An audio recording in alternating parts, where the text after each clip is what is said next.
Good morning!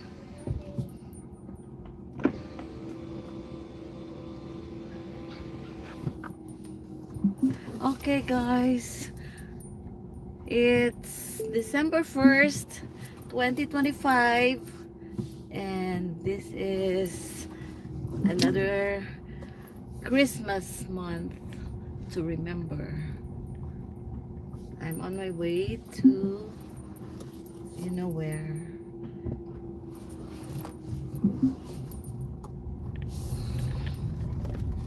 Okay,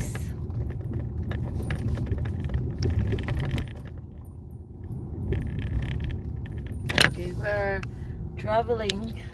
We're driving 120 miles, 125 miles. So just enjoy the view.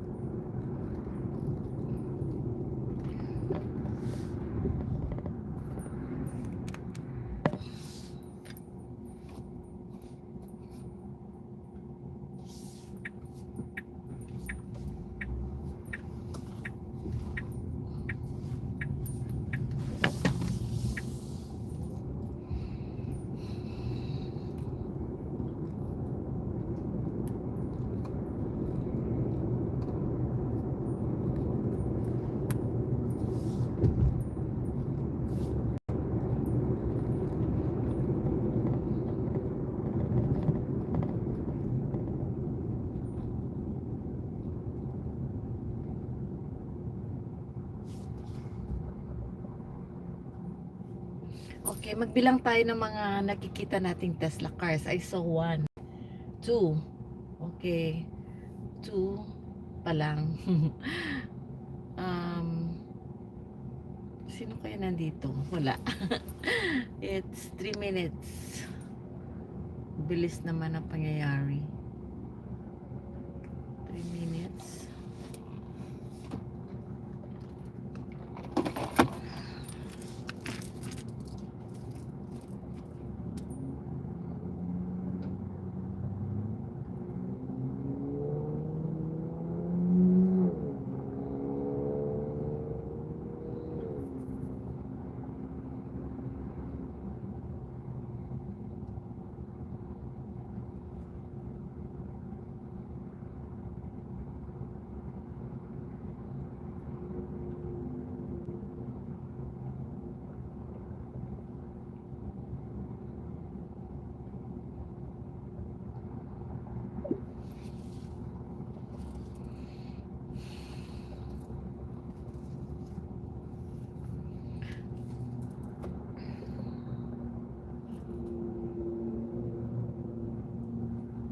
Um,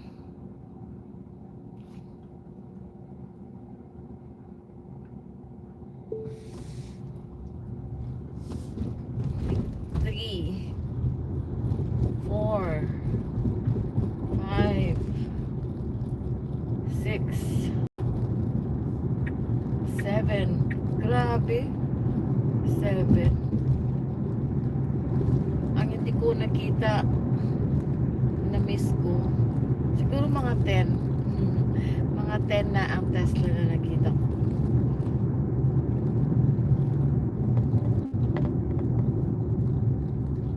7, 8,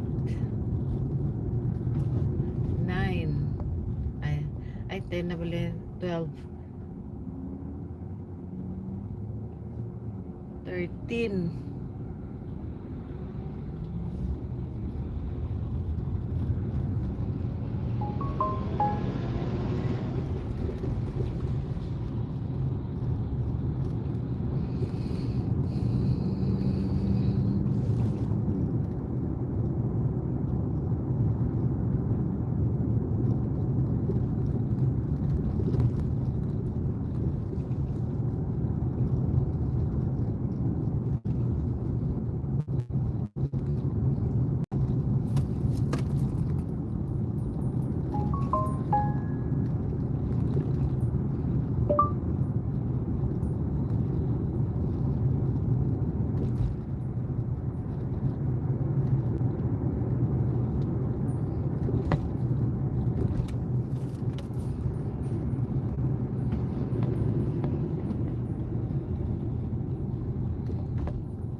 14,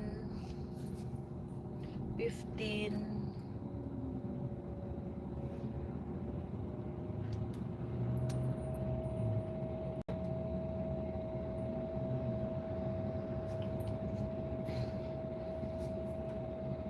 16, 17,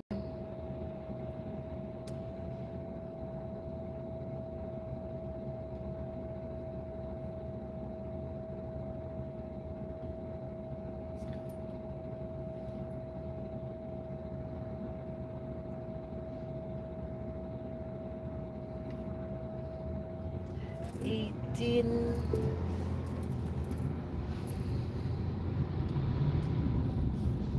19,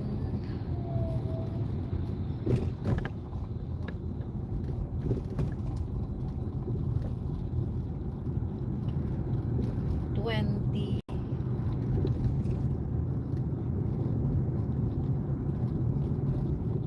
21, 22,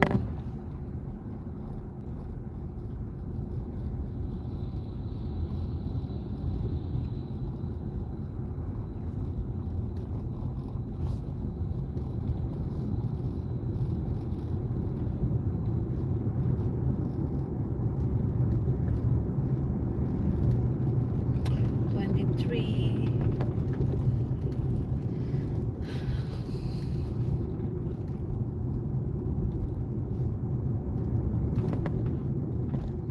24. See that? 24.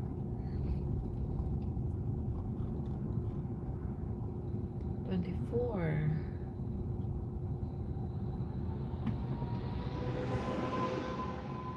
25. Red Tesla. 25.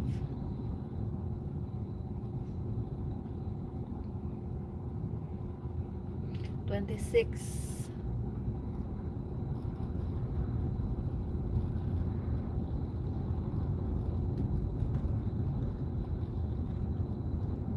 27. 28. 29. 30. 30. 30.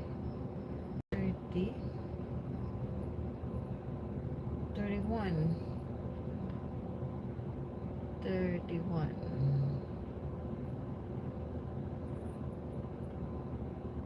32. 33.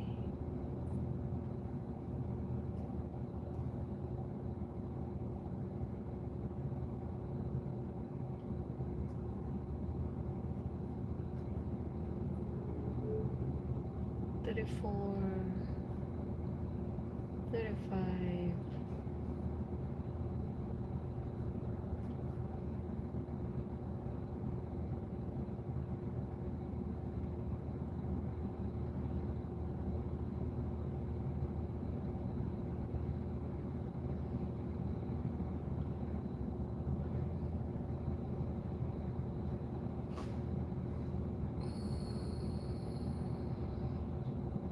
36.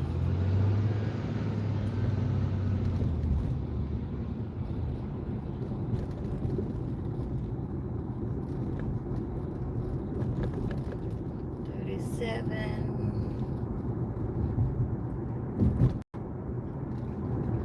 38. 39. 40.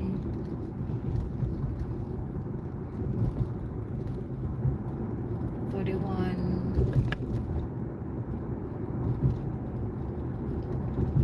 41. 42. 43. 44. Oh my God, I'll stop when I count 50.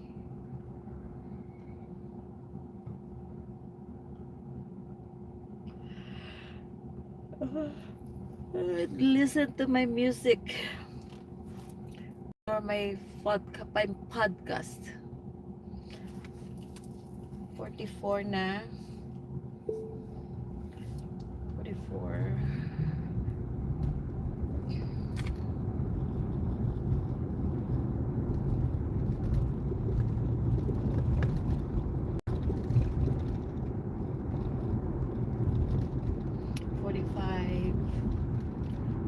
46.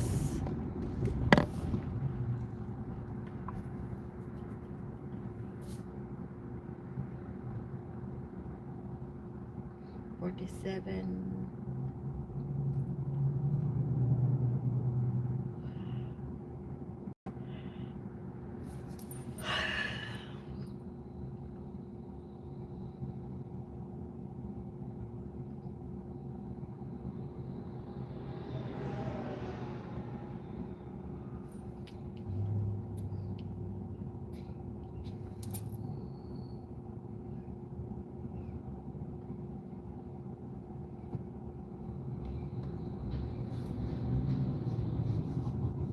48.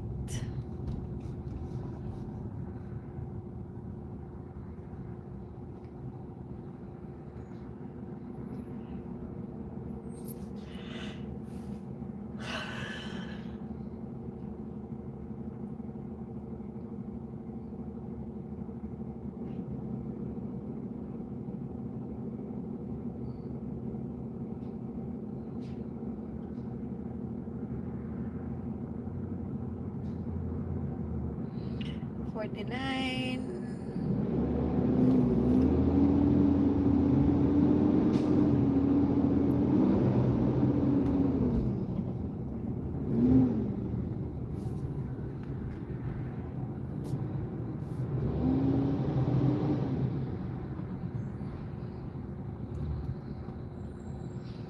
50. 51. 52. 53.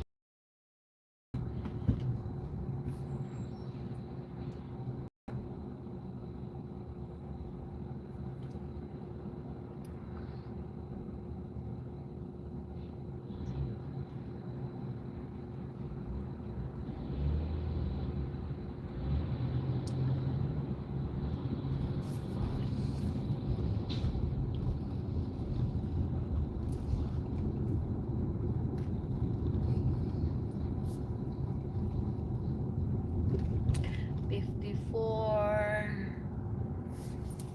55.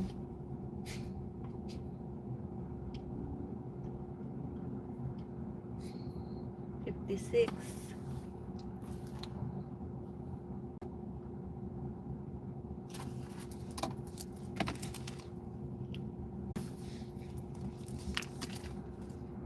'Magtatawag tayo ng mga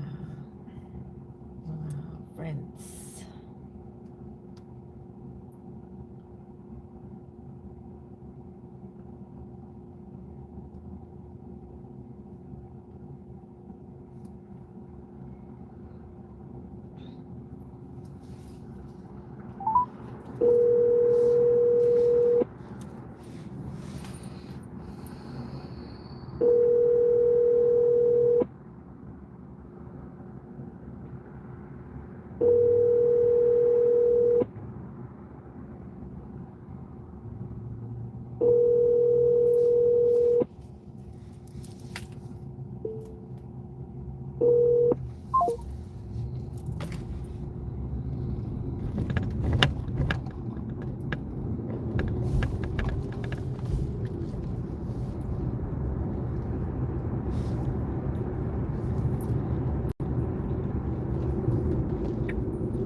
Okay, you see that tall building? Bago lang yan, newly constructed. It's Hilton Hotel.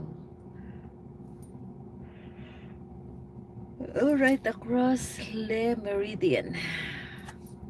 Le Meridian.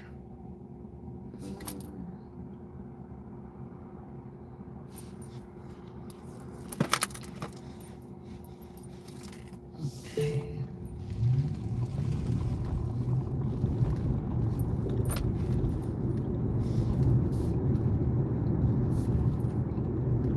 Yeah, this is Hilton Hotel on my right.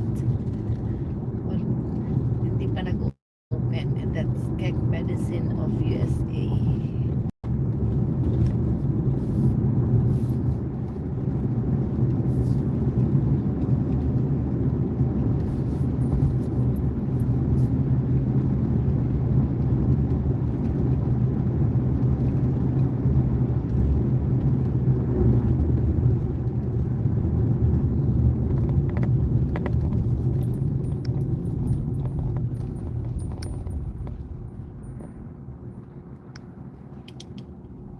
Good morning! Shout out to 1 million people in the house.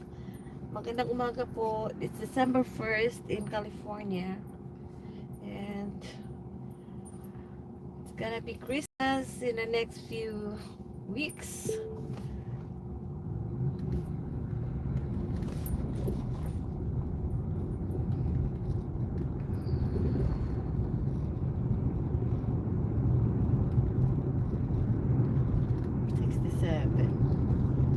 Hindi ko na nag-keep track ang kinakount.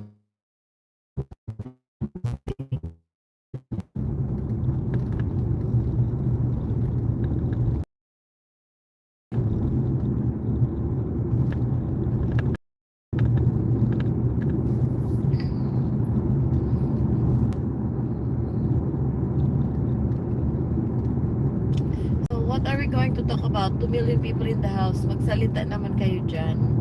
So, when I started driving, binibilang ko yung 69. Binibilang ko yung lahat na Tesla cars na nakikita ko. Parang ang dami. Ilang minutes pala ako nag-drive.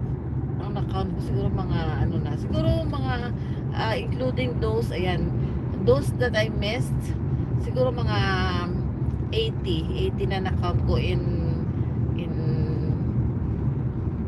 15 minutes. Yeah, 80. So, ibig sabihin, in the future,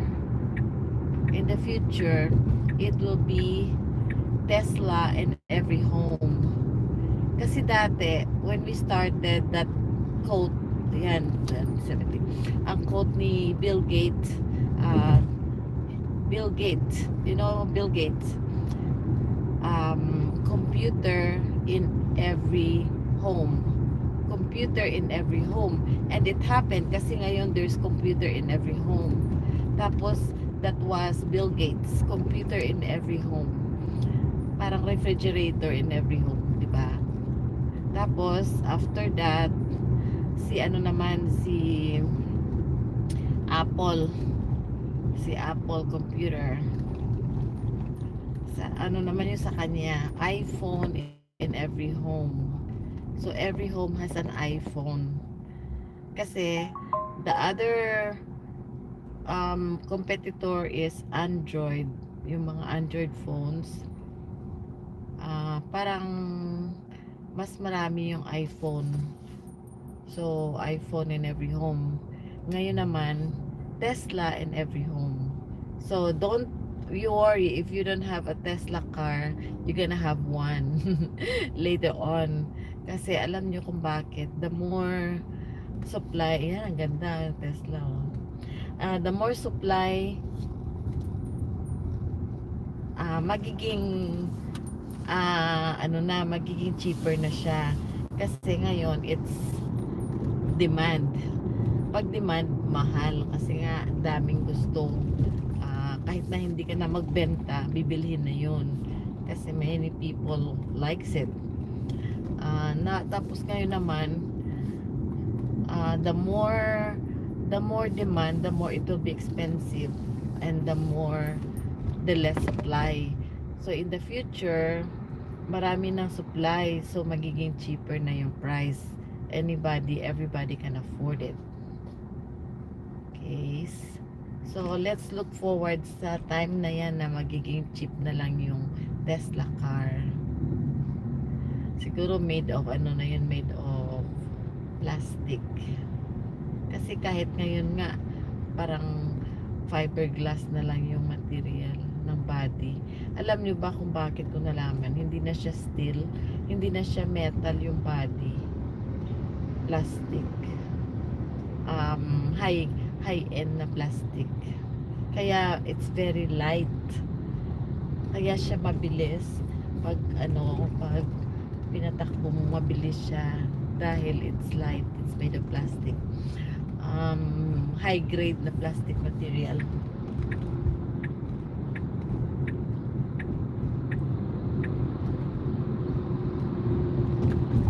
Grabe naman yung traffic dito. So paano ko nalaman na yung Tesla ko ay plastic yung wall, yung kanya body, kasi ayaw mag-stick yung magnet. Pero ano siya na plastic, hard na, it's not easy to break, high end na material siguro, kaya parang metal.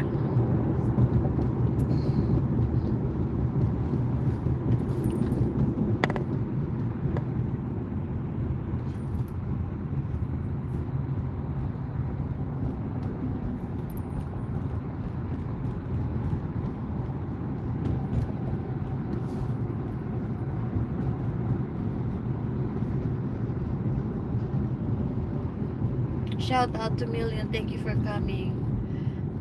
Pagparamdam naman kayo dyan, can you say hi? Ayan, Guaps channel, nandito ka pala, thank you. Guaps channel, shout out. Kasi matagal na ako hindi naka-vlog, hindi ako naka-live pala for ilang weeks. Siguro baka, hindi ko alam, baka wala na nga akong dollar sign.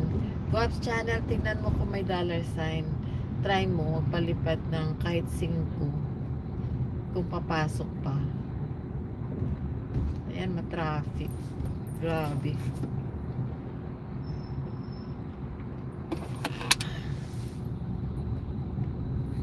Bumalik na kayo mga tao galing sa bakasyon.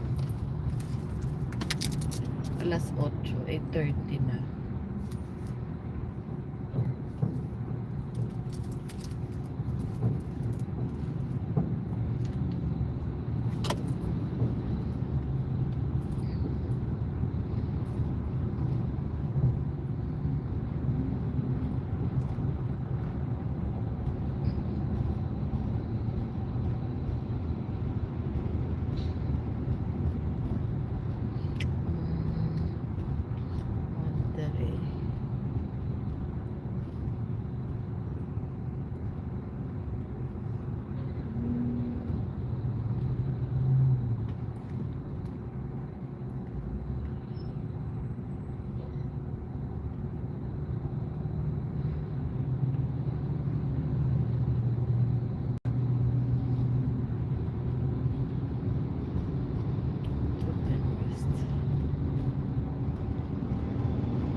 Vic, hi, how are you, Miss Mary Vic? Thank you for coming.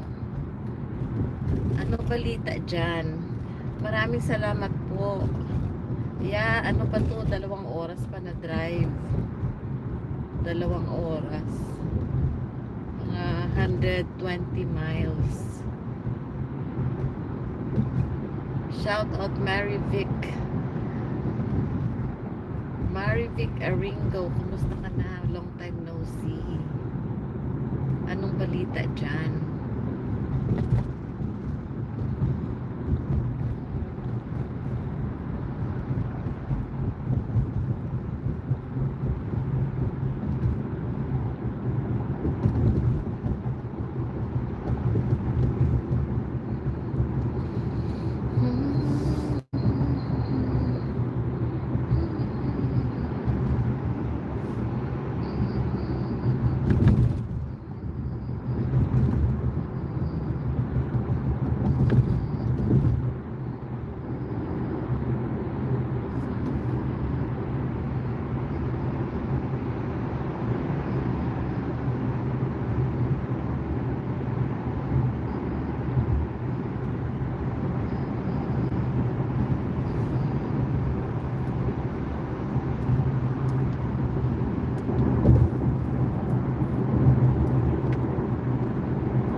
Hi Guaps Channel, shout out. Hello, hello, hello. Ay, may iniwan pala ako sa iyo doon sa table mo. Tingnan mo na lang.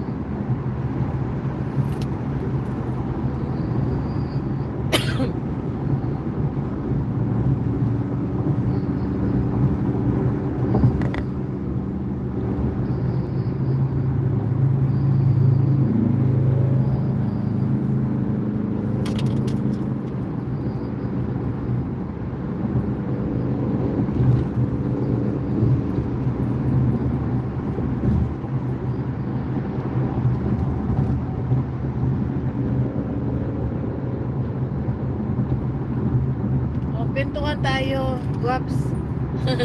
Ano, may trabaho pa pa. Ano oras na? Ay, maaga pa pala. Busy ka pa. Okay. Manood ka na lang dyan. Basta tingnan mo na lang kung ano yun. Basta may iniwan ako dun sa table mo.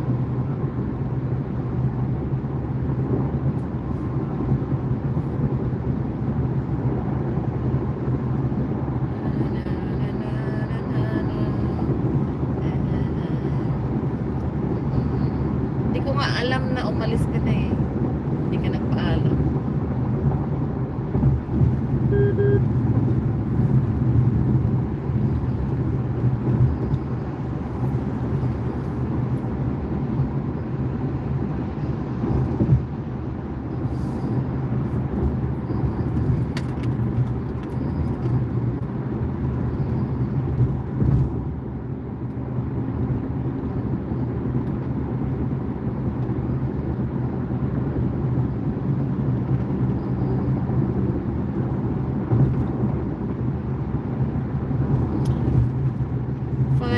Things. Okay, ano tayo, magkinig tayo sa podcast.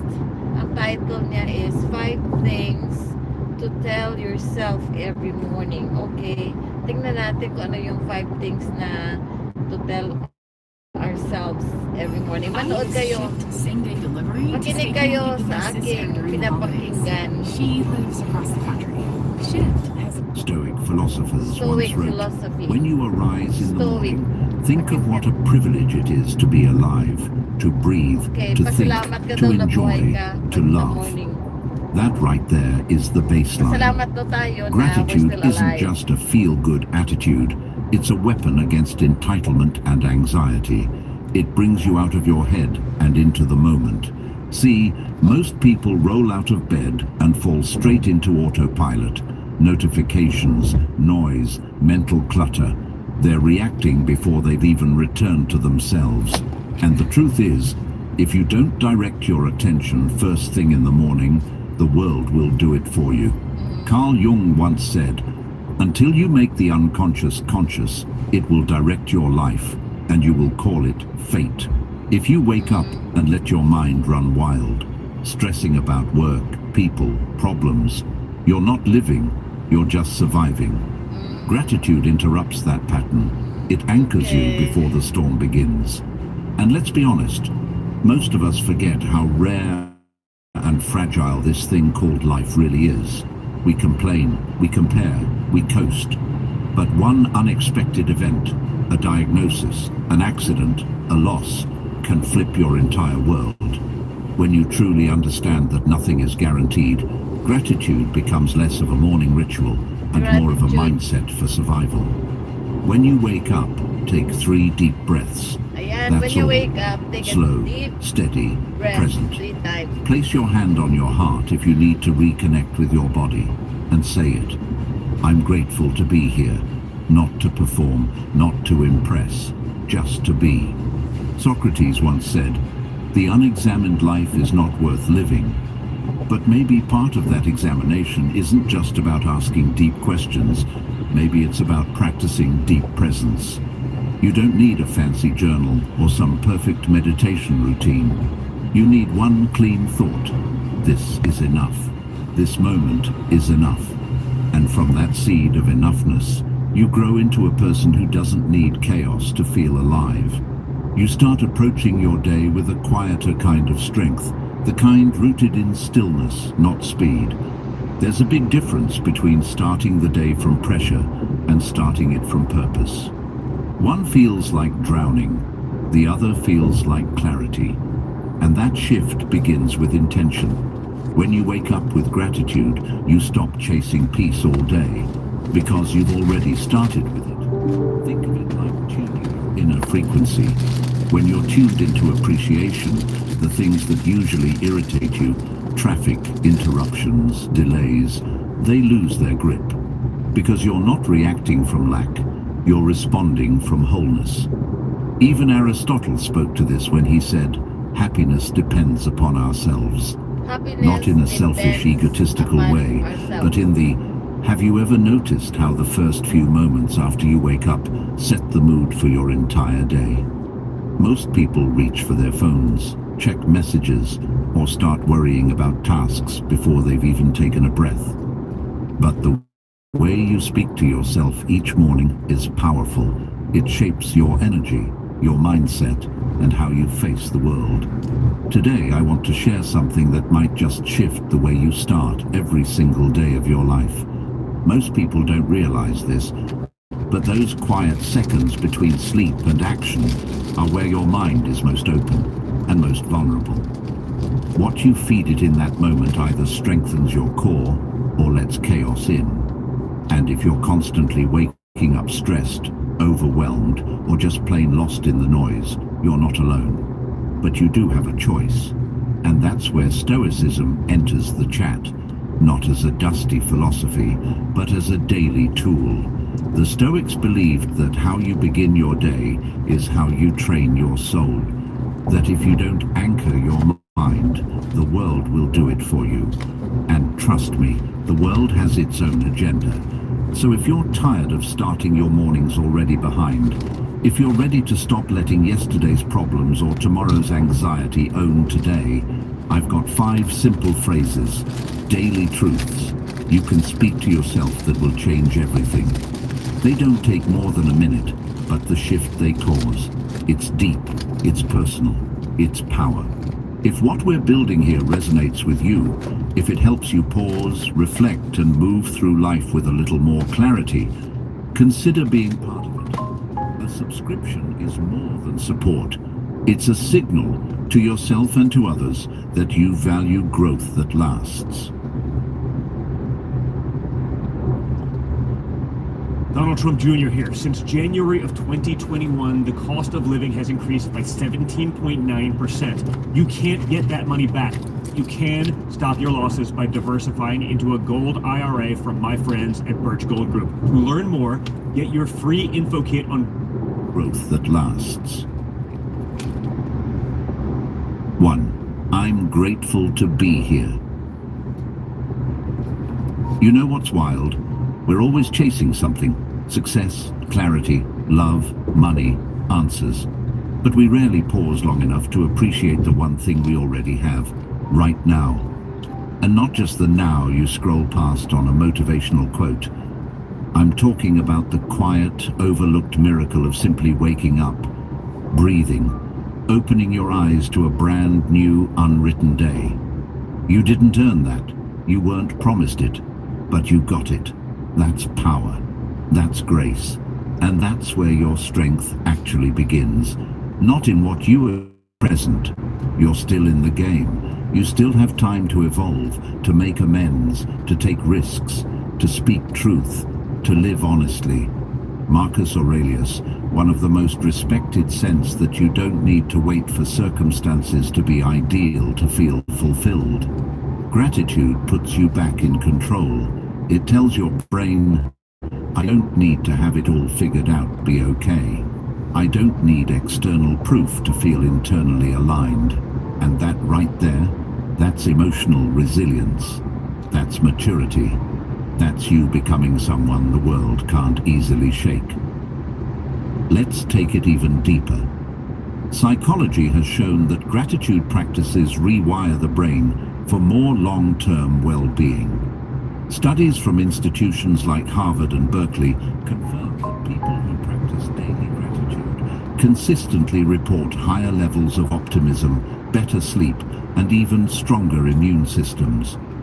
Not because life is easier for them, but because their focus is different. Where others see problems, they see chances. Where others rush, they pause. And it all begins with this internal reset button you press every single morning. Plato said, "A grateful mind is a great mind which eventually attracts to itself great things." That's not some mystical promise. It's basic cause and effect. When you're centered, your decisions are better. When you're appreciative, you attract people who operate from that same energy. When you're grounded, you're less likely to be manipulated, distracted, or derailed. You don't just show up differently, you attract differently. So before your day gets hijacked by obligations and overwhelm, own those first few seconds. Not with pressure, not with a plan, but with presence. I'm grateful to be here. Say it. Feel it. Let it soften your breath and widen your perspective. That phrase may seem small, but it holds the power to recalibrate your entire system. Because gratitude isn't passive, it's powerful. It's how you take control before the world gets a chance to. It's how you stop existing and start living. And the more you practice it, the more you realize this moment right now is the foundation for everything else. Not your goals, not your schedule, not even your coffee. Just this breath, this awareness, this life. Say it with me now. Not just once, every morning, before the noise, before the rush. I'm grateful to be here. That's your real reset, and that's where your transformation begins. 2. Yesterday doesn't own me. You ever notice how some people wake up already tired? Not because they didn't sleep, but because they never really let go of yesterday? Their bodies rested, but their minds still spinning, replaying everything that didn't go right. That one thing they wish they said differently. That moment they wish didn't happen. It just loops in their head like a song stuck on repeat. And whether they know it or not, they're dragging all of that into a brand new day. It's like trying to run a race while carrying yesterday's suitcase. Eventually, you're going to trip. Let's be real. We carry way too much weight from the day before. The awkward conversation, the missed deadline, the dumb mistake. And sometimes it's not even just our own stuff. We carry Thank other you. people's moods, judgments, and expectations too. Yung We pinapakinggan let ko that na shadow of what podcast was follow us straight into what could be. ano daw, But here's something most people wag mo forget. daw isipin You're not yung meant to kahapon. relive yesterday. Move You're meant to on. learn from it, then leave it where it belongs. That's Kalimutan the mo na real daw test. yung Not nangyari perfection, before. but release. So start here. Remind yourself every morning, yesterday doesn't own me. Yesterday, Say it doesn't like you own mean me. it. Say it like your peace depends on it. Because it does. That one sentence might not erase the past, but it separates you from it. It draws a boundary between what happened and what you're choosing now. And that boundary, that's freedom. That's your reset. Carl Jung once said, "I am not what happened to me. I am what I choose to become." That line is gone. Because what happened yesterday might explain your pain, but it doesn't get to define your path. You get to decide what story you're telling yourself today. You get to decide whether you carry shame or strength. And that's the part too Kalimutan mo many daw- people give away. kalimutan mo daw They siya. replay the worst parts of their Kasi life kahapon pa like yun. it's homework that was never Lumipas finished. na. But at some point, you've got to close the book and Close write the the next book. chapter. Right, the The next Stoics. chapter. Ay, tumatawag sa akin. Dali ah. Ay.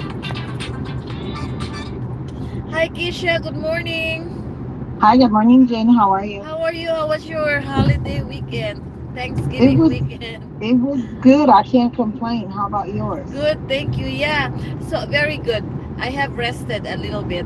So I'm driving Okay. back to LA. Are we meeting this week?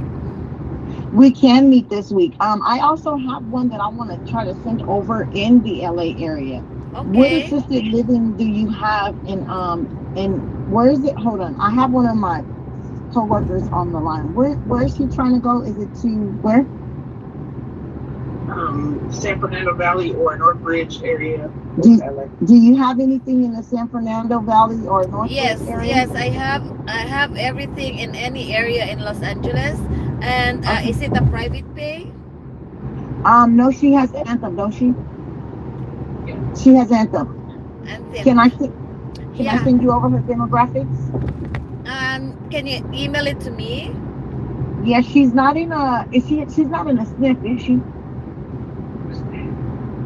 Well, like what rehabilitation? Is she at home or she's? Okay, so she's at home. How old is she? Okay, home is fine. Do you know that when we process that, it's gonna take like 60 to 90 days if it's like a CalAIM patient? Yeah, she's in our CalAIM. Okay. Oh, she's a CalAIM ready to be placed? Yeah, she's CalAIM, but the thing is she's pretty much like she's couch surfing What because is she that? doesn't have her own place. She's with her brother. Okay, that's fine. So I'll email me everything, and then I'll let you know where in what area. And also, yeah, I need the face sheet and 602 if you have. Okay, so she's not coming out of a SNF. That's okay. Does she have 602? Which one was the 602 again? The Forgot. physician's report, or even the H&P, the medical and history. I don't think no, because she's not in that. She's at home with her brother, and they're looking to find housing for her. But she does receive Social Security benefits, right? Okay, she does receive Social Security benefits. And so she maybe has she medical issues. no, she has Anthem. Okay, and she only have no, I mean, does she have health issues? Oh yeah, she has health issues. Okay. She actually has cancer. Oh, she has to be in an assisted living. Yeah, so it's a process. But I will. Okay. Can I call you back as soon as I get Yeah. like a face sheet, if you have, or whatever information about the patient? Yeah, I'll send it over to you. Okay, you have my email address. Yeah, and then I had a question for the application for my daughter for Uh-huh. employment. Where do I go to the office to get that? Yeah. Okay, and then I have a couple more patients. I'm waiting for them to get approved for Anthem, and then when you get here this week, I'll be bringing over their information too. Okay, very good. Kisha, I have a question for you. Yeah. I have some clients that they wanna apply for independent, but they need to they are current family and they need deposit. Apply for deposit. Do you process that too? So I can get them enrolled in our ECM program, and then once they get in the program, then I can send off for a deposit, a referral through the current family. Okay, wonderful. Let's do that. And also, do you current family only, or do you also do Blue Cross Anthem? Yeah, we do Anthem. Okay, I have a lot of referrals for you. I will prepare it. Would you like to come on Wednesday? Yeah, I can do. Let me see. What day is Wednesday? The third. Third, yeah. Yeah, I can do the third. Okay, like around 11 or 12. Let me check my schedule really quick. Sorry. Or in the afternoon, it's okay. Maybe afternoon might work. Let me see. You said on the third? Yes. Because I want you to meet the owner. If you can. Oh, okay. He'll be Yeah. there too. Yeah, Wednesdays. He comes Wednesdays. Okay, let's see. What do I have for Wednesday? It can be in the afternoon. I have a meeting Mhm. at 8, and then I have another meeting at 2, and the one at 2 lasts for an hour and a half. So it would have to be like after my 8:15 meeting in the morning. Okay, oh no, maybe he's not there yet. But I'll let him know. We can do about 10. 10, yeah, 10 or 10:30. Okay. Okay, okay. I'll put together a list for you for the ECM application, and then I'll call you. Okay, perfect. Okay, thank you, Kisha. Appreciate your You're call. welcome. Have a nice day. You too. Bye-bye. Bye. Now at McDonald's, get an iced coffee for $1.99 all day. Wait, $1.99? McDonald's 199 all day. Wow, I have to go there. Hey warriors, the sun rises. Another day begins. And before you check your phone, before you let the world tell you who to be, you have a choice. A single moment where your mind is still yours, where possibility Wala na lives. yung ating But at some point, you've got to close the book and write the next chapter. Yan, Boss The Ben, close Stoics the had a book. powerful view on this. They believed that what matters most isn't the event itself, but how you respond to it. Okay. Epictetus said, "It's not what happens to you, but how you react to it that matters." Yesterday might have been a mess. You may have said the wrong thing, lost your cool, missed the opportunity. Okay, but now what? Are you going to live there forever? Or are you going to take what you learned and move forward? Stronger, sharper, clearer? Narinig mo yan, Think Boss about Ben? it like this. Every day is like a fresh journal page. But if you keep scribbling yesterday's story on today's page, you never get to write anything new. That's why letting go isn't weakness. It's wisdom. It's emotional discipline.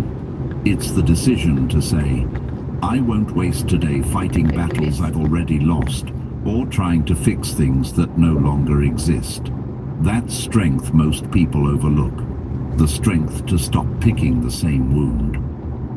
Socrates believed that an examined life was essential, but that doesn't mean you keep poking Boss at the Ben, past pakinggan until mo it tong bleeds again. pinapakinggan ko. Examining doesn't mean reliving. It means observing, understanding, and then releasing. Take the lesson, leave the weight. And if that sounds too simple, ask yourself, what has holding on to yesterday really done for you? Has it healed you, helped you, or has it just made your present heavier than it needs to be? Now here's something practical. Picture the thoughts you're holding, regret, guilt, embarrassment, as stones in a backpack. Every morning, before you get out of bed, Close your eyes and imagine taking that backpack off. Literally visualize it sliding off your shoulders and hitting the floor. Feel your body relax. Let that visual become a ritual. Because when you let go physically and mentally, your nervous system gets the message. We're safe, we're free, we're starting clean. Aristotle taught that habit is what forms character.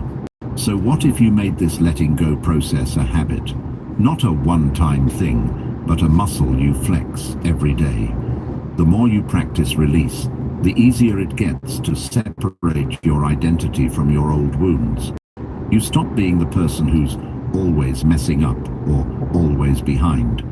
And you start being the person who recovers fast, forgives quicker, and chooses peace on purpose. And it's about big moments either. Sometimes we carry tiny things we didn't even realize were weighing us down. The tone in someone's text, the thing we overheard, the passive-aggressive comment that got under our skin. Little stuff that builds up until we don't even know why we're so tense. That's why this practice matters daily. Not just when you've had a meltdown, but every morning. Check in, clear out. There's a quote often attributed to Plato: "The beginning is the most important part of the work." And it's true. If you begin your day carrying the past, your actions, your words, your choices, they're all filtered through that residue.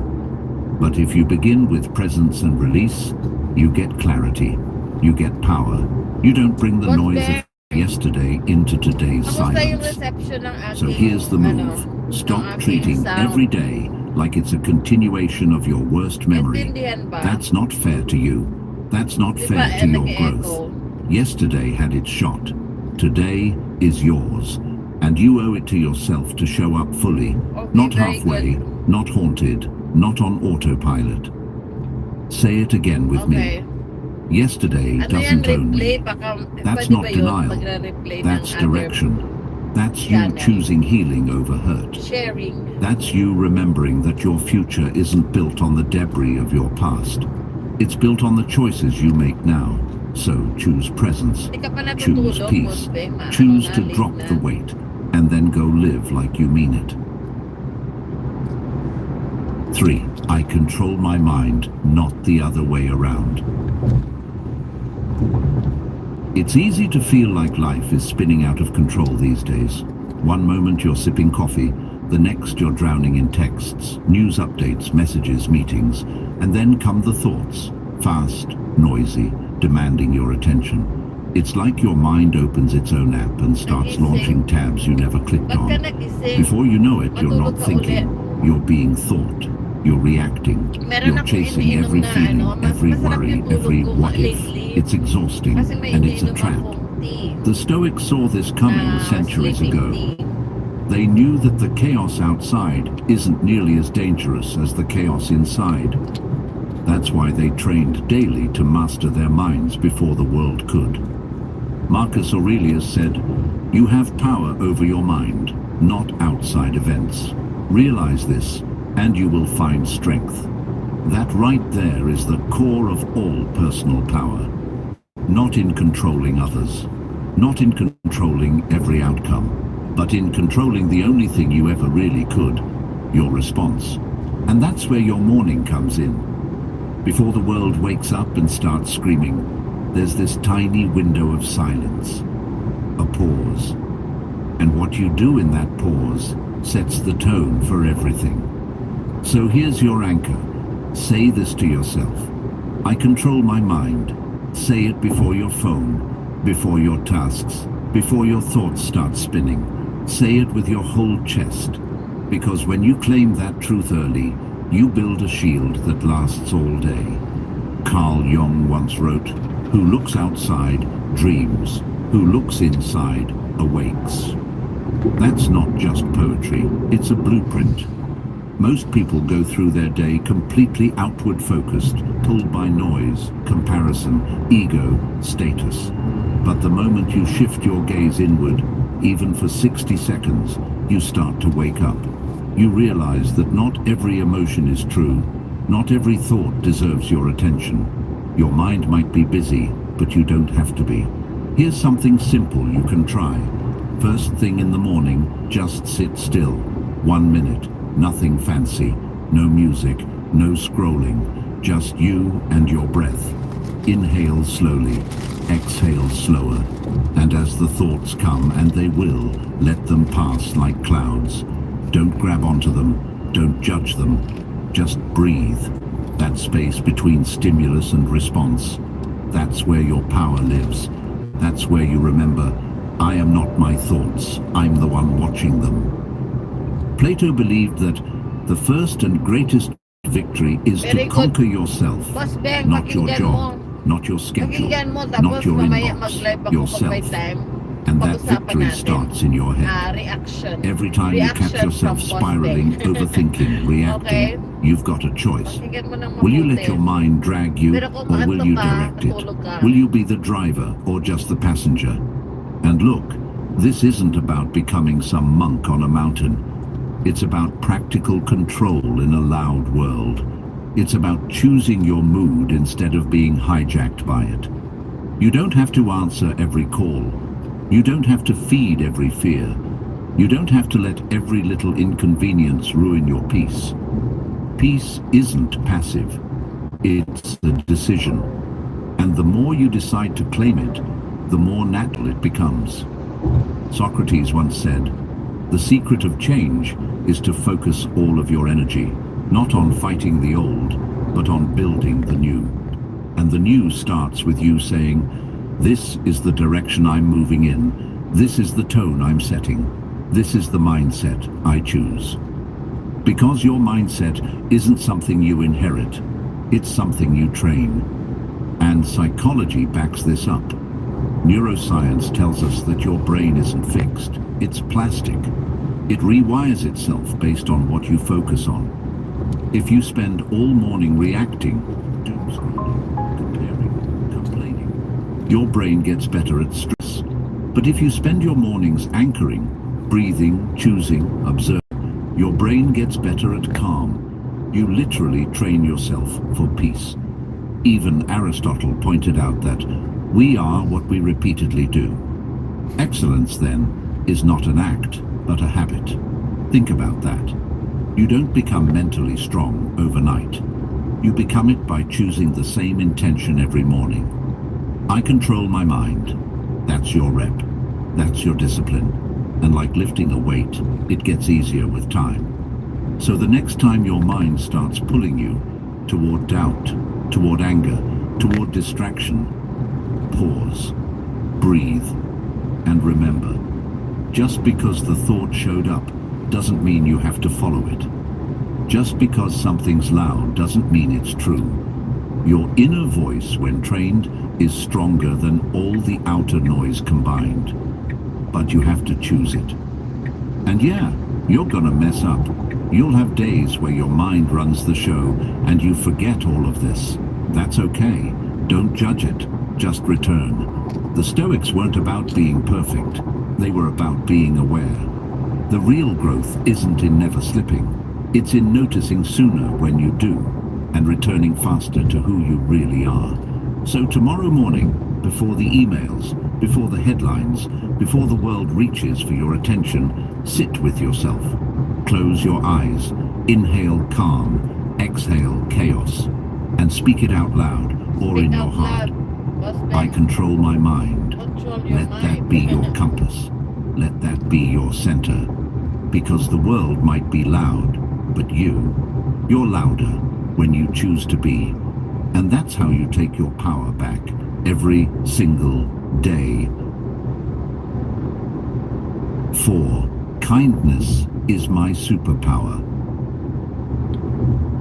There's something magnetic about people who walk into a room and bring calm with them. They don't have to speak loudly or dominate the space. Their presence just feels grounded. You feel safe around them, like their energy isn't looking to prove anything. And you wonder, how do they do that? The answer isn't fame, money, or some fancy self-help routine. It's something much simpler and much more powerful. It's kindness, real kindness. The kind that isn't performative, the kind that's rooted in inner strength, not weakness. You ever meet someone whose energy just feels peaceful? That's not random, that's intentional. It starts with this daily decision. Kindness is my superpower, not in a soft, airy Instagram quote way, but in a grounded, practical, stoic way. Because being kind doesn't mean being passive. It doesn't mean you let people walk all over you or avoid difficult truths. In fact, it's the opposite. True kindness takes Galing naman, Boss self-control. Deng. It requires discipline. Matalino. Marcus Aurelius Grabe. once said, kindness is invincible if it's sincere. Treating them with kindness and remain firm. That's the balance. Yeah, Gentle i-vlog mo but yan not mamaya, fragile. Boss Deng. Soft-spoken Usapan but not natin. silent. In the modern world, we often mistake harshness for strength, as if being cold or detached somehow proves you're in control. Ate ng ilong ko. But here's what Stoicism teaches us. Million people in the The house. strongest shout out. person isn't the Manood one na who lang kayo ng controls view ng others. aking It's the one who controls Makinig themselves. kayo sa aking Kindness topic is for a form today. of self-mastery. It means you've developed enough awareness to pause before reacting, enough humility to listen before judging, and enough courage to extend grace even when it's not Wala deserved. nang... Wala Carl nang Jung ano. said, knowing Wala your nang own car? darkness Anong is the car? best method for dealing with the darkness of other people. That hits hard, doesn't it? Because we all have that inner storm, the insecurities, Kaya kasi ano, the pain, nasa bundok the na fear. ako. And when we see it in others, taas ako we ng often bundok. forget they're battling their own version of what we're dealing with. Kindness bridges that gap. It's not about being overly positive or pretending everything's okay. It's about choosing to see the humanity in people, even when it's buried under layers of defensiveness or anger. Start your day with that mindset and you'll feel the shift. You'll speak softer, not because you're Wala weak, nang dumadaan but kasi because nasa you bundok don't na need to tayo. shout to Konti be na lang yung heard. car. You'll react slower, not because you're Ano sa indifferent, ano na but because pinakamataas you na part value ng peace bundok. more O, than tingnan mo, being abot na right. ng langit. And you'll lead with patience, not because you don't care, but because you understand that transformation takes time, yours and everyone else's. Socrates once said, "Be kind, for everyone you meet is fighting a hard battle." And he wasn't being poetic, he was being real. Most of the pain people project has nothing to do with you. It's their own stuff, their own wounds, their own unresolved stories. When you operate from that awareness, you don't take things so Nagising personally. lang. You start to see beyond the surface, that rude comment, fear, Boss that Beng, passive sino kausap aggression, mo? insecurity, that silence, probably pain. Kindness doesn't mean excusing bad behavior, but it does mean responding with clarity instead of ego. And here's where it gets even more practical. Visualize one kind thing you'll do today. Seriously, pick something Langga right now. Chamsi. Maybe Thank it's you for complimenting coming. someone who seems down. Maybe it's pausing to really Good listen when someone afternoon. speaks. Maybe Good it's evening. texting a friend just to say you're thinking of them. Doesn't matter how small it is, it adds up. That one act might be the only good thing someone experiences today. And the wild part, Ay, may it will probably do more for you than it does for them. Because every kind action reinforces your identity as someone who leads with intention, not impulse. Plato believed that excellence is not an act, but habit. So is kindness. It's not about waiting until you're in a perfect mood or until someone deserves it. It's about choosing who you want to be on purpose, making it a practice. You're not doing it. You're doing it because it aligns Boss with your Beng, pag values. nandito ako sa You're doing it because it pinakamataas, reflects the napapugol person siya, you're building. internet. And the truth is, Pero bumabalik nothing din. builds long-term influence like consistent kindness. Not charm, not intellect, not hustle. Kindness. The Stoics weren't soft. They were warriors of the mind. They faced hardship, betrayal, loss, and still believed in leading with virtue. To them, kindness wasn't an accessory. It was core. It was the foundation of a life well lived. And when you understand that, you stop looking for applause. You stop trying to prove your worth. You just live it, quietly, consistently, completely. So tomorrow morning, before you get swept into the day, pause, center yourself, and remind your mind, kindness is my superpower. Not because Ayan, you be need kind, people to Boss like Beng. you, but because it's who you choose to be. Be kind Then go daw, out there and lagi. live like someone who's not afraid to be good, not fake good, strong good. That's what leaves a mark. That's what rewrites the energy of a room.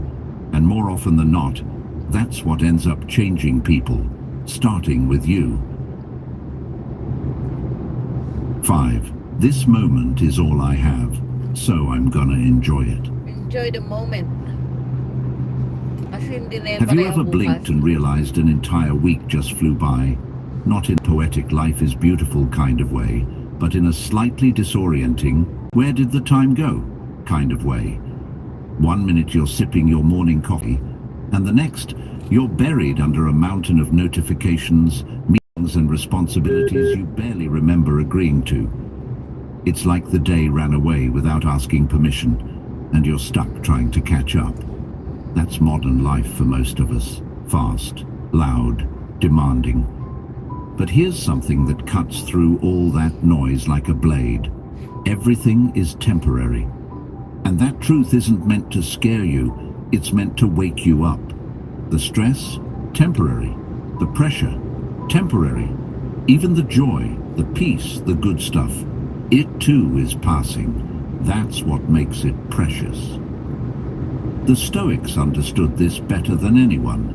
They practiced what's called memento mori, a daily reminder of mortality, not to be dark or depressing, but to be aware. Because when you realize nothing is guaranteed, not tomorrow, not even the next hour, you start treating the present with more respect. Plato once said, "Time is the moving image of eternity." That hits differently when you think about how little of it we actually use well. So much of our time is spent either regretting the past or worrying about the future. We rarely just are. But presence is a skill, a discipline, something you have to train, just like your body, your mind, or your patience. Carl Jung believed that the ability to be in the present moment is a major component of mental wellness. And it makes sense, doesn't it? Most of our anxiety lives in the future. Most of our sorrow lives in the past. The present? That's where your feet actually are. That's where the breath lives. That's where power exists. But we're so Live in the distracted. moment. We miss the sunlight streaming through calm that isn't shaken. The world will continue ruled by urgency, and instead you clarity. Seneca wrote, "True happiness is to enjoy the present without anxious dependence upon the future." That's it. Not just surviving, but enjoying. And enjoyment doesn't have to be loud or dramatic. It can be found in stillness, in quiet appreciation, in the pause between things. So tomorrow, or even right now as you're reading this, pause. Take one deep Boss breath. Beng, ayan o, Feel wala it nang travel sasakyan through ako your na lang. chest. Notice where your Kasi feet lahat are. pupunta dun sa LA, Notice what you Los Angeles. smell, Ako taste, naman papunta touch. sa Sacramento. Be where you are, not where you think you need to be. Ano to, Presence is power because five it brings you freeway, back to yourself. 5 Not north. the version of you that's performing. Matawag na naman.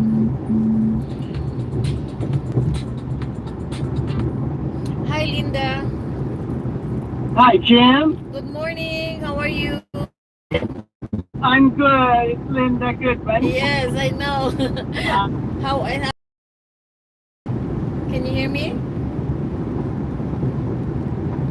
Hello? Oh, I lost you. Hello? Oh, yeah. Hello, I can hear you. Yeah, I can't hear you. But anyway, I can hear you now. I'm driving Okay, good. and on top of the mountain. Oh, my goodness. Okay. Yes. All right, then. How can I help what you? What time do you want to meet so I can give you the check? I'll be in the office in an hour. So would you like to come around 11? Perfect. Absolutely perfect. I'll see you then. Okay. Thank you, Linda. Appreciate your call. Thank you, Jim. Bye. God bless. You Bye-bye. too. Bye.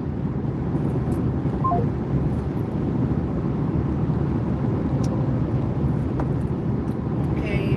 Where are we?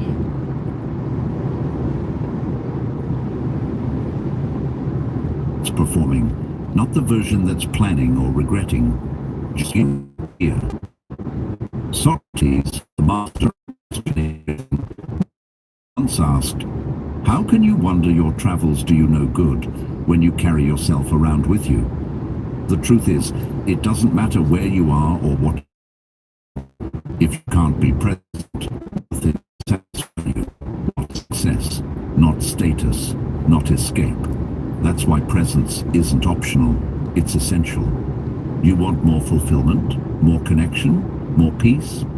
It doesn't come from doing more, it comes from noticing more, it comes from paying attention, it comes from choosing to enjoy the little things while they're happening, instead of missing them and wishing you'd paid attention.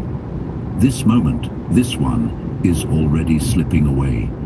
Not in a dramatic way, just quietly, like it always does. So hold it a little longer, appreciate it a little deeper, and remind yourself often, everything is temporary, so I will enjoy this moment. That mindset doesn't just slow down time, it stretches it, makes it richer, more meaningful. And over time, you begin to realize this moment was never small. It was everything. You just needed to notice. So as you move through today, whatever it holds, carry this truth with you. Peace isn't found in the next moment. It's found in this one, right here, right now. If this spoke to something in you, there's another video waiting for you on screen that dives even deeper into building a life rooted in stillness, clarity, and inner strength. I think you'll find it powerful. Thank you for being here and for being a part of Stoic Journal. What if I told you that your peace has never been in other people's hands, not in what they say, not in what they do, not even in how much they try to hurt you? The truth is, no one has ever truly made you angry. They've only revealed where you haven't healed. Most people spend their lives reacting, emotional puppets pulled by strings they refuse to see. One comment ruins their day. One betrayal breaks their spirit. One misunderstanding turns into a war. But it doesn't have to be that way. The Stoics believed that real strength isn't about being untouchable. It's about being unshaken. Your calm isn't supposed to be this fragile thing, constantly at the mercy of other people's moods, opinions, or mistakes. It's supposed to be rooted in reason, in clarity, in the part of you that can step back, breathe, and choose how to respond, not just how to react. The world will test you. That's a given. But whether you get pulled into its chaos, that's your choice. This video is about reclaiming that choice. It's about learning how to protect your calm like it's sacred, because it is. Through the lens of Stoicism, we'll walk through some of the most powerful shifts you can make today. Not abstract philosophy, but real, grounded steps you can take to stop being at war with everything and start leading from within. And if these conversations speak to something real in you, something grounded in truth, philosophy, and inner growth, consider subscribing. It's a small gesture, but it helps us reach more minds like yours. And it quietly signals that you're walking this path with intention. 1. Anger isn't what you think it is. Let's talk about anger, not the kind that erupts in fire and fury, but the quieter kind, the kind that simmers when someone lets you down or crosses a line you thought was obvious. The kind that sits in your chest and whispers, "How could they?"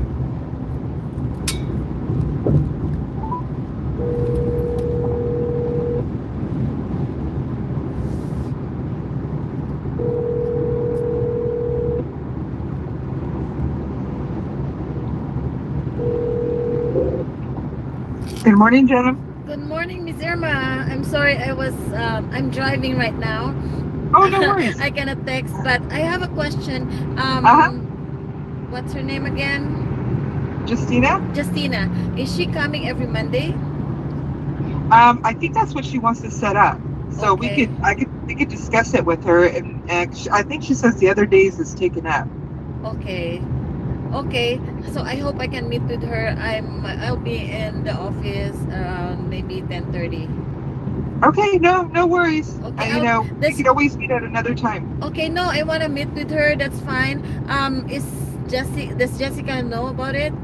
I sent the text, and I also sent the text to Cece because I think it's going to be in the memory care building. Okay, both the assisted and the memory care. Yeah, I think it's easier to take residents over to memory care than it is to take memory care into assisted living. Yes, I agree with you. Okay, I'll Yeah. call Jessica. Okay, no, I texted her, so Okay. Thank you very much. Okay, honey, I'll see you later. Bye. Okay, bye.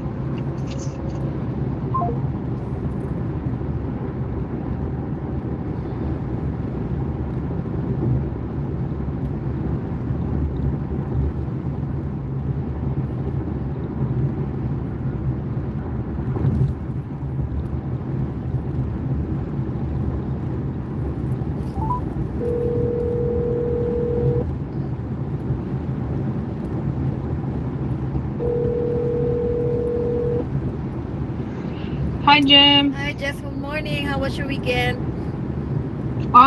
It was good. Good. Thank you. Okay, I'm still on the road. I'll be in the office around 10 or 10:30. Are you sick?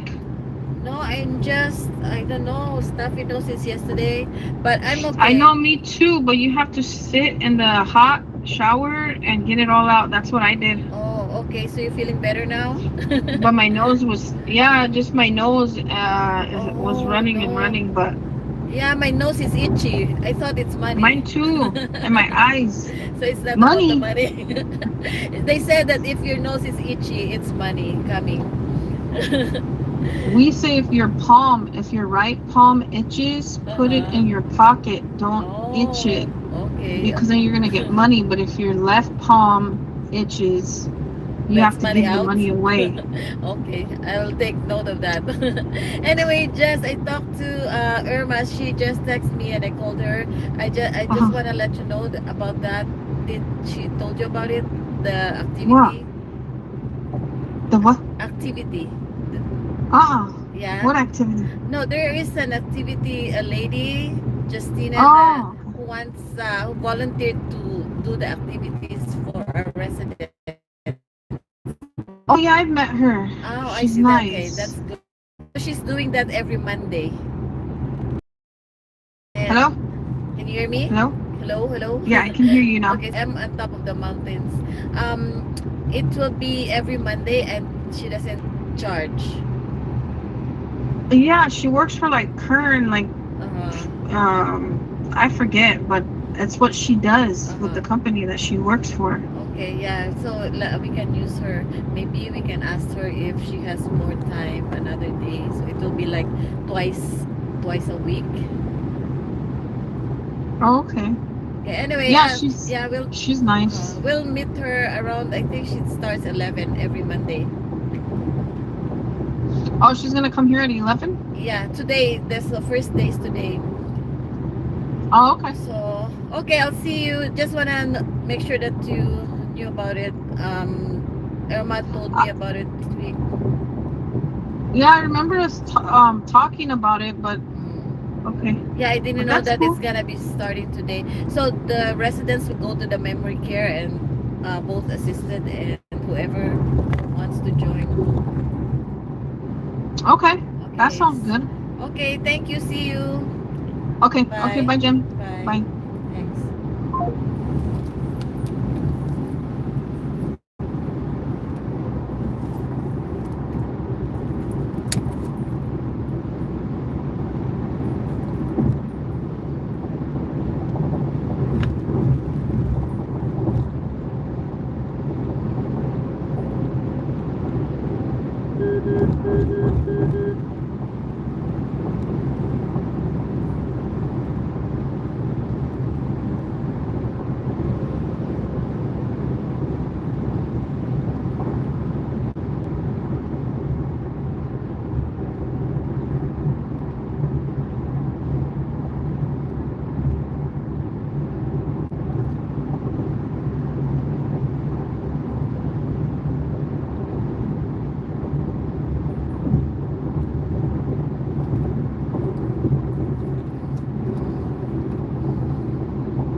chest and whispers, "How could they?"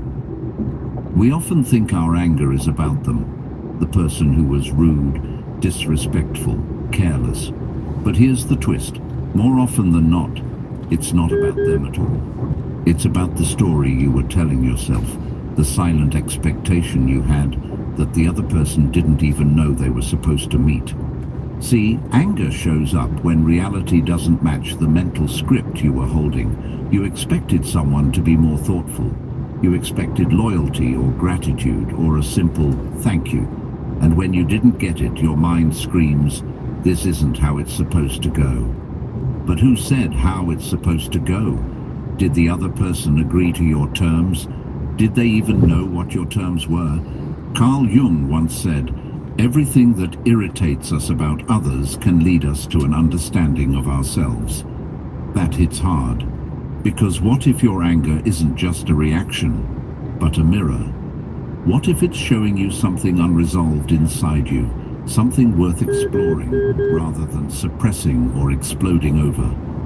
Stoicism teaches us to challenge our assumptions. So if someone else's behavior makes you mad, the Stoic response isn't to lash out. It's to pause, to trace that anger back to its root, to ask, what was I hoping for that didn't happen? What belief just got threatened? Let's make this real. Your friend cancels on you again, and you're fuming. Not because of the cancellation itself, but because somewhere in your mind, there's a belief. People who care about me follow through. They don't flake. And maybe that belief comes from past letdowns. Maybe from a place where you felt unimportant or forgotten. That's not weakness. It's human. But the key is recognizing that the anger isn't about this one cancelled plan. It's about a deeper wound being touched. Socrates once said, "The unexamined life is not worth living." And when it comes to emotion, especially anger, examining it is where the wisdom lives. Instead of reacting blindly, you start asking, why did this bother me so much? Why this and why now? And just like that, you go from being controlled by your emotions to learning from them. Aristotle believed that anyone can become angry. That's easy. But to be angry with the right person at the right time, for the right reason, and in the right way, that's the hard part. That's the art. That's emotional maturity. So here's a simple practice. When you feel that rise of frustration, instead of clenching your jaw or firing off a text, take a moment, ask yourself, what expectation just got violated, and why was I so attached to it? You'll be surprised how often that single question can dissolve the intensity. Anger isn't your enemy, it's your compass, but only if you're willing to read it right. 2. Silence is a power move. Sometimes the most powerful thing you can say is nothing at all. That might sound counterintuitive in a world that celebrates the loudest voice, the sharpest comeback, the most viral clapback. We've been taught that silence means weakness, that if you don't speak up immediately, you're letting someone walk all over you. But what if that's not true? What if, in many cases, silence isn't surrender, it's self-control? Let's be honest. Most of us have said something in the heat of the moment that we wish we could take back. A sentence we fired off without thinking, a text we sent in anger, a comment that burned a bridge. But how often do we truly regret pausing? Rarely. Silence almost never haunts you. But angry words? They echo. The Stoics were big on this. Seneca, one of the most quoted Stoic philosophers, said, "Anger, if not restrained, is frequently more hurtful to us than the injury that provokes it." And he was right. When we react instantly, we're not responding from wisdom, we're reacting from impulse, and impulses are rarely wise. Think of silence not as passivity, but as power under control. That moment when someone disrespects you, challenges you, throws shade, your immediate instinct might be to fight back. But you can resist that urge and pause instead. something incredible happens. You start to see the situation clearly. You separate your ego from your values. You give yourself time to choose your response instead of becoming a slave to your emotions. When someone gets under your skin, it's not always about them. Sometimes it's a sign that there's something inside you that needs attention. And silence, just a few seconds of it, gives you the space to notice that. Plato taught that a wise man speaks because he has something to say, a fool because he has to. Let that sink in. You don't always need to have the last word. In fact, when you choose not to engage in every little battle, you conserve your energy for things that truly matter. Silence becomes a filter. It lets nonsense pass while you remain steady. And no, this isn't about pulling things up or suppressing emotion. It's about choosing your timing, choosing your tone, choosing your moment. The pause between stimulus and response, that's where your power lives. So next time you feel the fire rising, pause, count to 5, let them talk. Let them dig their hole if they must. Your job isn't to correct every offense. Your job is to protect your peace. As Epictetus once put it, it's not what happens to you, but how you react to it that matters.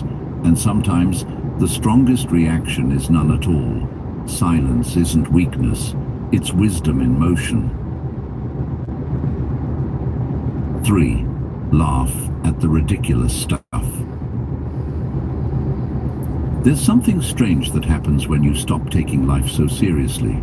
Not in the careless, avoid your problems kind of way, but in the grounded, I'm not letting this nonsense steal my peace kind of way.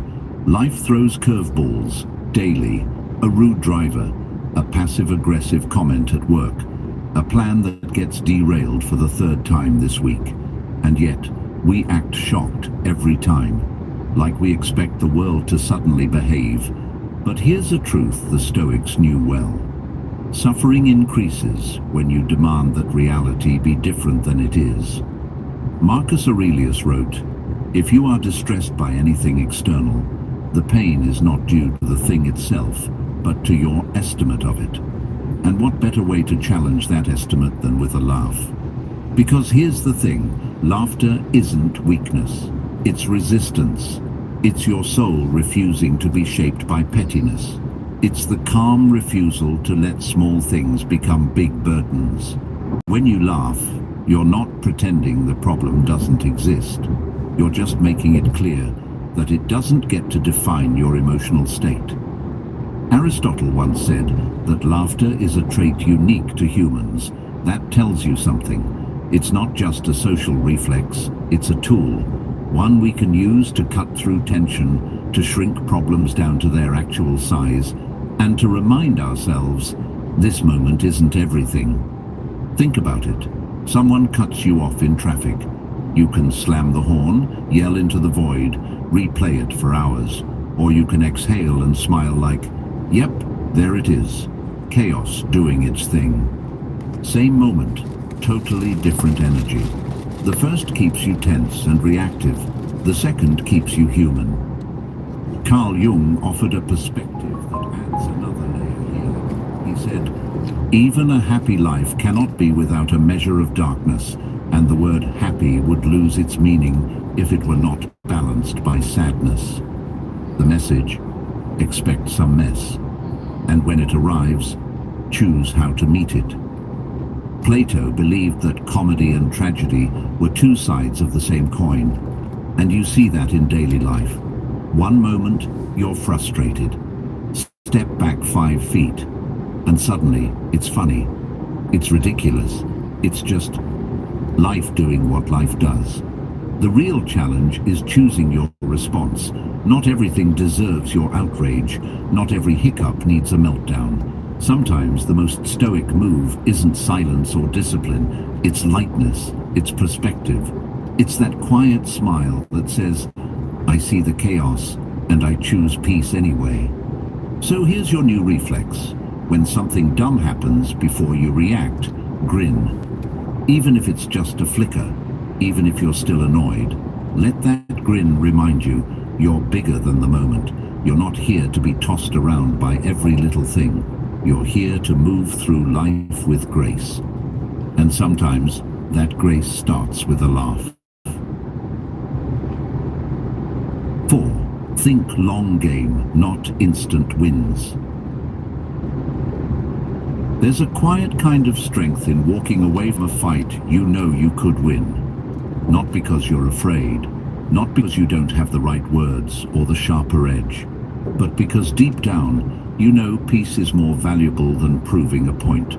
The real flex isn't dominating the argument, it's not needing to. Think about it. How many times have you won an argument only to sit with that weird, empty feeling afterward? Maybe you were right. Maybe you made your case perfectly. But instead of feeling victorious, you felt agitated, heavy, maybe even a little guilty. That's because the goal wasn't truth, it was control. And control rarely brings peace. The Stoics had a word for this, apatheia. Not apathy in the modern sense, but a state of inner calm that isn't thrown off by other people's chaos. Marcus Aurelius, who ruled an empire surrounded by conflict, wrote, "The best revenge is to be unlike him who performed the injury." In other words, don't lower yourself to meet someone in their mess. Rise above it. When someone triggers us, it's rarely just about them. It's about what that conflict stirs up in us, our need to be seen, to be heard, to be right. But here's the thing, not every trigger deserves a response. Some just need to be observed. Plato believed that self-mastery was the highest form of freedom, and that includes mastering your reactions. If you always need to have the last word, you're not free, you're hooked. You're on a leash, pulled by anyone who knows how to push your buttons. But when you choose peace over pride, you become unshakable. This doesn't mean you let people walk all over you. This isn't about being passive or avoiding hard conversations. It's about discernment. It's about asking yourself in the moment, is this conversation worth my energy, or is it just noise? Because energy is a currency, and once it's spent, you don't get it back. Socrates famously said, "Strong minds discuss ideas, average minds discuss events, weak minds discuss people." So when the conversation starts sliding into gossip, accusation, or ego-driven drama, consider whether it's worth participating in at all. Zoom out. Ask yourself, what kind of life am I trying to build? Who am I becoming in this moment? Because the truth is, you can win the argument and still lose the connection, still lose your composure, still lose yourself. So maybe the real win is knowing when to speak and when to stay silent, when to defend your truth, and when to simply walk away with your dignity intact. Not everything is worth a reaction. Save your energy for the moments that actually shape your future. Let the rest go.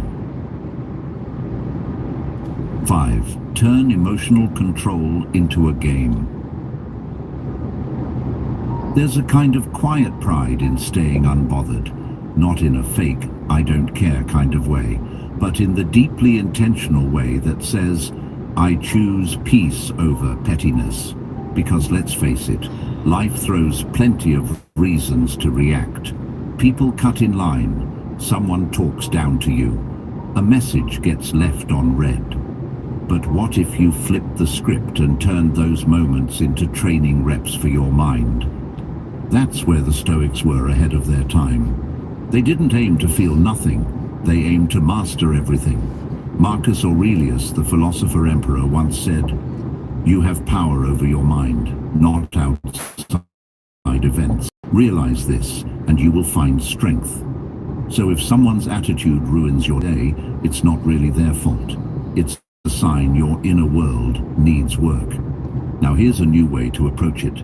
Make calm a game. Seriously, start counting how many times today you could have reacted and didn't. That's your scoreboard. Someone cuts you off in traffic, you breathe, let it go. Boom, point on the board. Someone gives you a snarky comment. You smile and stay cool, another win. It turns emotional self-control from a chore into a challenge. And something weird happens when you gamify it. You start looking forward to opportunities to stay grounded. You begin to notice how much control you actually have. Aristotle once said, "What it lies in our power to do, it lies in our power not to do." That applies perfectly here. You can always speak, you can always fire back, but it's the moments when you don't, when you choose not to react, that build character. That's self-mastery. That's how mental strength is formed. Carl Jung added another layer when he said, "Until you make the unconscious conscious, it will direct your life and you will call it fate." Think about that. Every time you snap without thinking, you're being led by habits you haven't challenged. But when you pause, reflect, and respond with intention, you're rewiring your patterns. And let's be clear, this isn't about suppressing how you feel. That's not healthy or sustainable. It's about becoming so aware of your emotions that you know how to guide them instead of being guided by them. You're not pushing them down, you're lifting yourself above them. Plato taught that the first and best victory is to conquer yourself. That victory doesn't happen once. It happens dozens of times a day. In the comments you ignore, in the gossip you don't spread, in the thoughts you question before they become actions. So try it. Track your calm like a high score. Each moment you stay grounded is proof you're leveling up. It won't be perfect, but every time you choose not to react, you're proving to yourself that you're not here to be easily shaken. You're here to lead yourself, and that's the real game worth playing. 6. Accept life as it is, not as you want it. There's this exhausting thing we do, most of us without even realizing it. We build mental scripts for how other people should behave. We expect our friends, we expect our partner to never hurt us. We expect our boss to lead with fairness and reason. And then, when they don't follow that script, when they go off course, we feel disappointed, confused, even betrayed. But here's the part we don't always admit. The script was ours. We just forgot to tell them they were in a play we wrote. Philosopher Epictetus, one of the core voices of Stoicism, had a simple truth. Some things are up to us and some are not. That's it. That's the line. And it's a hard pill to swallow until you realize how much peace is hidden inside that awareness. Because the moment you stop expecting people to be different than they are and start focusing on how you show up in response, you reclaim your sanity. You suffer less when you stop arguing with reality. You stop waking up every day waiting for people to get it, for life to suddenly make sense, for the unfairness to correct itself. Plato once said, "Reality is created by the mind. We can change our reality by changing our mind." And that's what Stoicism encourages, a shift in perception, not perfection from the world around you. Carl Jung added depth to this idea when he wrote, "We cannot change anything until we accept it." Think about that. The longer you resist what is, the longer it owns you. The boss stays unfair, the friend keeps flaking, the relationship doesn't evolve, and every time you give your emotional energy to the same loop. Why are they like this? That question never brings clarity. It just drains you. Instead, ask the question the Stoics asked. What is in my control right now? Not, can I make them change? But, can I control how much space I give them in my mind? Can I control my reaction? Can I control whether I let their behavior dictate my peace? Socrates taught that the secret of change is to focus all your energy not on fighting the old, but on building the new. That includes your mindset. When you stop demanding that others behave in a way that comforts you, you become less reactive, less disappointed, and more grounded. You start living in reality, not in the fantasy version of how you wish things were. Acceptance isn't giving up, it's leveling up. It's saying, I see what this is. I don't love it, but I won't let it own me. Once you stop needing everyone around you to act right for you to feel right, you begin to feel a new kind of freedom. A calm that isn't dependent on conditions. A peace that isn't borrowed. It's built. And that's where your real power begins. 7. Stop taking everything personally. We're wired to take things personally. It's almost automatic. Someone doesn't text back. A co-worker gives a cold stare. A friend pulls away without explanation. And our minds jump straight to self-blame. Did I say something wrong? Are they mad at me? Did I mess up? But here's the thing. Most of the time, it's not about you at all. The truth is, people carry whole worlds inside them. Unseen stress, insecurities, distractions, pain. And sometimes you just happen to be standing close when those things leak out. Marcus Aurelius, the Stoic emperor, said, "When you wake up in the morning, tell yourself, the people I deal with today will be meddling, ungrateful, arrogant, dishonest, jealous, and surly." That wasn't pessimism, it was preparation. He understood that most people act from their own noise, not out of personal attack. So why take their behavior so personally? When someone's actions sting, that's often a signal pointing back to something inside us. Maybe an old wound, maybe a need for validation. But the mistake is thinking it's always a reflection of your worth. It's not. Plato taught that we see the world not as it is, but as we are.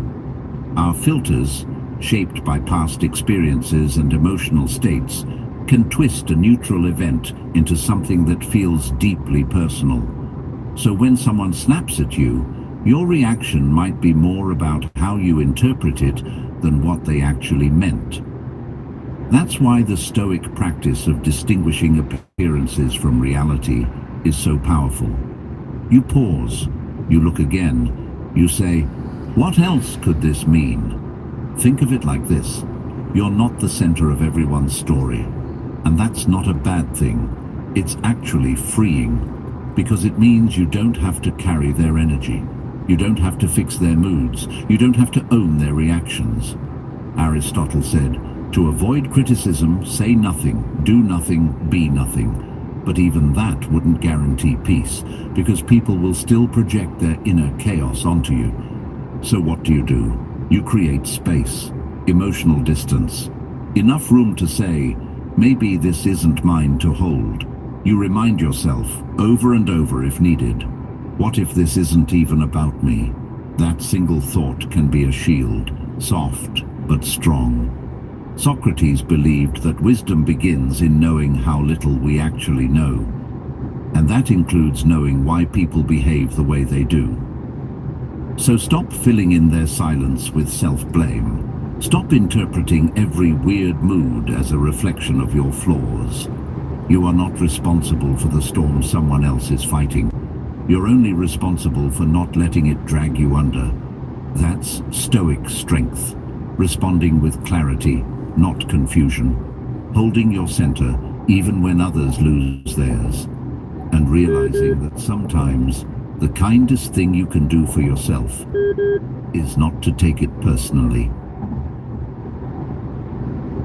8. Anger doesn't fix things, it wrecks them. There's something addictive about anger. In the moment, it feels like armor. You feel sharp, alert, ready to strike. Your heart's pounding, your words get faster, louder. It feels like power, like control.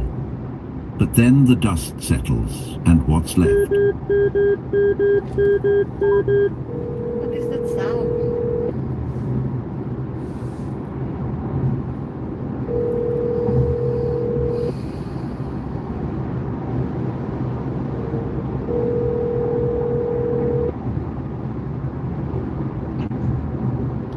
Hello. Hi, how are you? Hi, Miss Vida. Good morning. Happy belated Thanksgiving. Same to you. How are you? Did you have a good Thanksgiving? Yeah, Yeah, I think I have rested a little bit. Oh, that's good. Okay, That's good. so Miss Rita, Are you back here in LA or are you no, still in Bakersfield? I was in LA. I'm driving back to Bakersfield now, but I think our client is moving forward with you. I'm glad. Yay! Yeah, Thank you so I much. referred to other because they want 3, so I gave them the 3. But in the end, they still are like the Silverado. I'm not confident to refer them to somebody else. So, anyways, I told them I'm confident referring the Silverado. So, Thank you. so is there like a discount price or something that we can offer?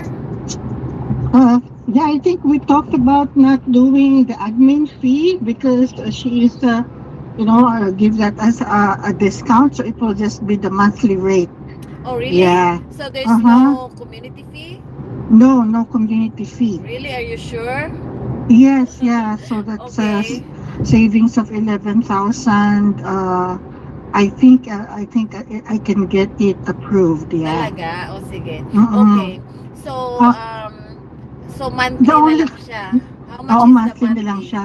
It's a daily rate of 370 a day, so it's, I think 11,100.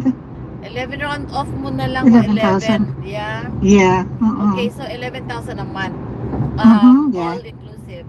Yes, yep. O sige, so do you need an in-person assessment? Yeah, if you can let them know, I'll have our nurse go either this afternoon or first thing tomorrow morning. O sige, sige, tawagan ko sila. Yeah, okay. Okay, Thank I'll you. keep you She's still in posted. the hospital, right? No, I'm not sure kung sa hospital siya. Okay. Kung nakalabas na siya. But I will call them. I'll call them na. I've been talking to her since early morning. Siguro mga Oh, okay. 10 emails na back and forth. Oh, Yeah. okay. Okay, Yeah. sige. Tawagan ko siya. Thank you. Thank you. Bye. Okay, bye-bye.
Good morning!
from Real Care website.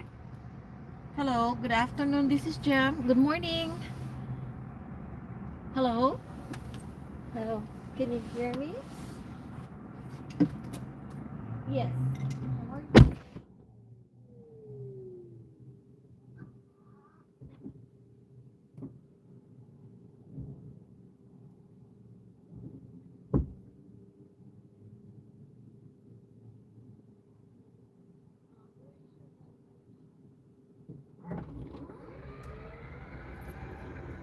In Bakersfield? Okay. Yeah, I can help you with that. So, can you tell me about her? What's her need for care?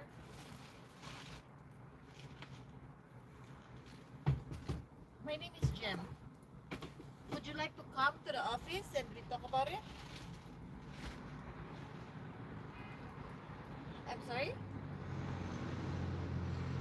Yeah. Are you in Bakersfield? Okay. Okay. Oh, 24-hour care. Okay. Is she a private pay? What's her insurance?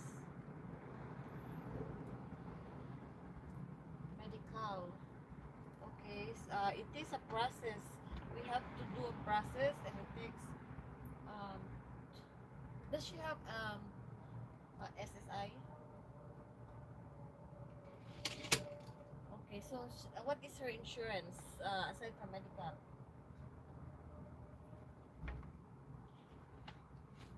Does she have like a Blue Cross or something like that? Yeah. Okay. Yeah. So we can process funding from the government. It takes 60 to 90 days.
Bye everyone.